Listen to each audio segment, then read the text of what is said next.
ભાવનગર જિલ્લાના મહુવાથી સાવરકુંડલા જતા હાઈવે માર્ગ પર નેસવડ નજીક છેલ્લા 3 દિવસથી ભારે પાણી ભરાવાની પરિસ્થિતિ છે। રસ્તા પર પાણી ભરાવાને કારણે વાહન વ્યવહાર મુશ્કેલ બની ગયો છે। રસ્તા પર પાણી ભરાવાને કારણે ટ્રાફિક જામની સમસ્યા છે, તેમજ એમ્બ્યુલન્સ અને સામાન્ય રાહદારીઓને મોટી તકલીફ પડી રહી છે। આ બાબતે કોઈ ગંભીર અકસ્માત ન બને તે માટે તાત્કાલિક પગલાં લેવાની અપીલ કરાઈ છે।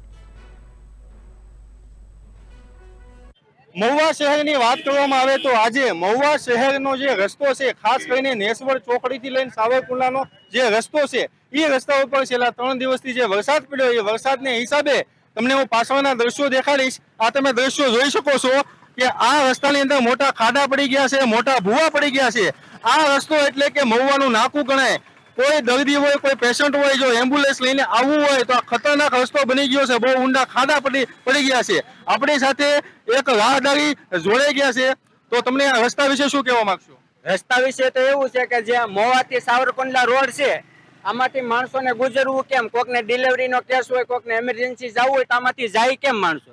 કોકને કંઈક દવાખાનું એમરજન્સી કામ આવી ગયું તો આમાં કેવી રીતે જઈ શકે? પછી એવું માણસો બહુ હેરાન થાય છે। માણસને એક તો કોઈ ખાવાના હરખા ફાફા હોય ને એમાં જૂની ગાડીઓ હોય, કોકને વચમાં આમાં ક્યાંક બંધ પડે, માણસો હેરાન કેટલા થાય કે હારે એની કોઈક ઘરના પરિવારના હારે હોય, એમરજન્સી નાના છોકરા હોય, એમરજન્સી ક્યાંક મોવા જવું હોય, આમ જતા હોય તો સાવરકુંડલા બાજુ જવું હોય તો માણસો જાય કેવી રીતે?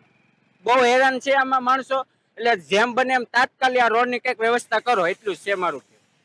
તો તમે પાછળના દ્રશ્યો જોઈ શકો છો। તો ખાસ કરીને પ્રશાસનને જણાવવા માંગુ કે આ રસ્તાની અંદર જે ખાડા છે અને જે પાણી ભરાઈ ગયેલું છે એનો વહેલાસર નિકાલ કરવામાં આવે। બી ઇન્ડિયા, દિલીપ ગોરથરિયા, મહુવા।